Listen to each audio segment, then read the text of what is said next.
எப்படி அமைக்கிறதுன்னு பார்க்கலாம். வீட்லேயே செடி வளர்க்கணும்னு நிறைய பேர் ஆசைப்படுவாங்க. ஆனால் சிட்டி சைட்லாம் போனால் மண் இருக்காது, ஸோ செடி வளர்க்க முடியாது.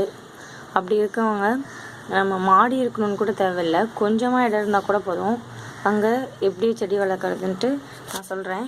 இந்த மாதிரி வேஸ்டான பிளாஸ்டிக் இல்லை நல்லா பெரிய பெரிய கவர், இந்த மாதிரி கவர் எடுத்துக்கோங்க.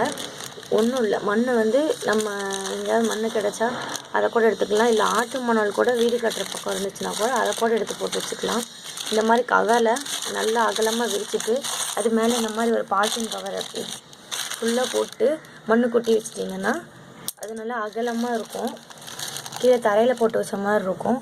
ஸோ அது மாதிரி போட்டுக்கோங்க. பாருங்கள், எனக்கு செடி வளர்க்கணுன்னு ஆசை, ஆனால் இங்கே எதுவும் வளர்க்க முடியாது.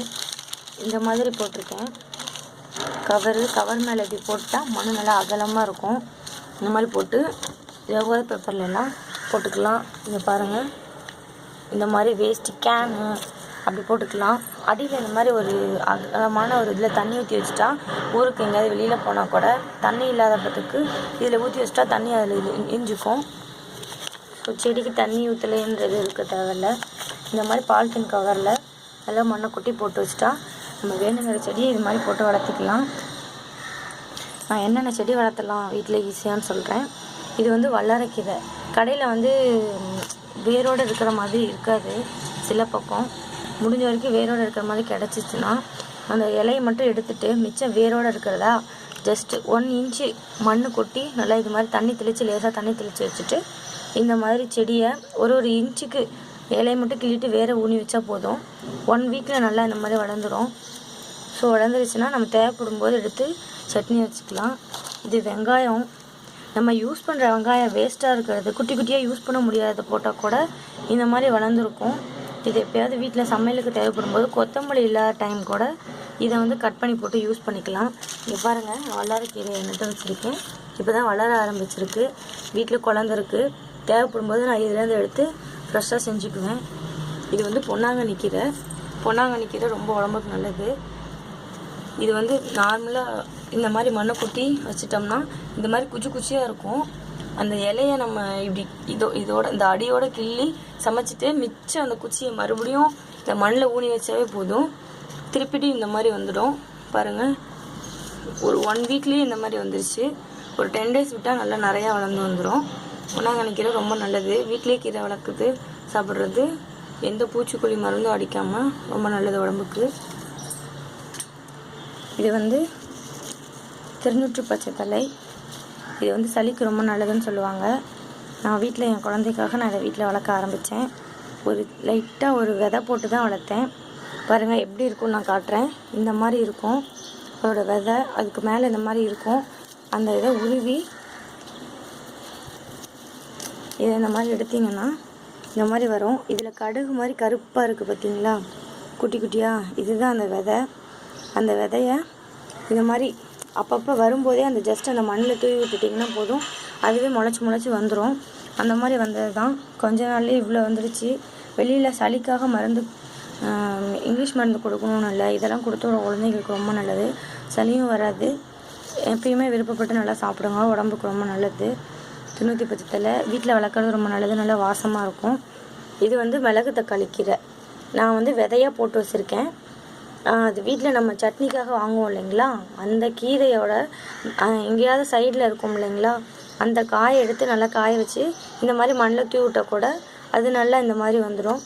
இந்த கீரையை எடுத்து தனியாக ஒரு இந்த மாதிரி கவரில் ஓப்பன் பண்ணி போட்டு மண் கொட்டி நட்டு வச்சுட்டா அது நல்லா பெருசாக வளர்ந்துடும். ஸோ நம்ம இந்த மாதிரி போட்டு கூட வீட்டில் இந்த கீரையை மிளகு தக்காளி கீரையை வளர்க்கலாம். இது என்ன தெரியுங்களா, பிரண்டை. இது பிரண்டை. நான் எங்கள் ஊர்லேருந்து கொஞ்சமாக செஞ்சு வாங்கிட்டு வந்தேன். அதை இப்போ நிறையா வந்துடுச்சு. எனக்கு தேவைப்படும் போது நான் இதை அடிக்கடி எடுத்து செஞ்சுக்க முடிகிற அளவுக்கு நல்லாவே வளருது. இந்த மாதிரி கொழுந்தாக இருக்கிறத உடச்சிக்கலாம் நல்லா. ஜஸ்ட்டு நீங்கள் இப்போ இதோட உடச்சி உள்ளே இருக்கிறத எடுத்து செஞ்சிட்டிங்கன்னா மீதி இப்படி இருக்கிறத கொஞ்சம் குட்டி குட்டியாக நட்டு வச்சிங்கன்னா கூட போதும், சீக்கிரம் மண் பிடிச்சி வந்துடும். இதெல்லாம் புதுசாக எங்கேயும் போய் வாங்கணும் காசு கொடுத்து அப்படின்னு இல்லை. யூஸ் பண்ணுறத மறுபடியும் பேலன்ஸ் இருக்கிறத வச்சாவே போதும், இந்த மாதிரிலாம் நல்லா வந்துடும். பாருங்கள், போன வாரம் தான் வச்சேன். 1 வீக்கில் நல்லா வந்துடுச்சு துளிர் விட்டு. ஸோ ஒரு இதுலேயே எத்தனை செடி வளர்க்க முடியுது பார்த்தீங்களா? கீரை, பிரண்டை, சளிக்கு இது. அடுத்து இது வந்து துளசி. துளசி பாருங்கள், நான் மூணு இது வச்சுருக்கேன். கற்பூரவள்ளி இலை, தின்னூற்று பச்சை, துளசி. இங்கே பாருங்கள், கற்பூரவள்ளி இலை வச்சுருக்கேன்.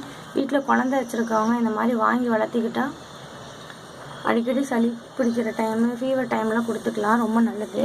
நான் இப்படி தான், இந்த துளசியும் அப்படி தான். மேலே கொஞ்சமாக இந்த மாதிரி விதை வந்திருக்கும். இதுன்னா நல்லா காயில் நல்லா காஞ்ச விதை இருக்கும்.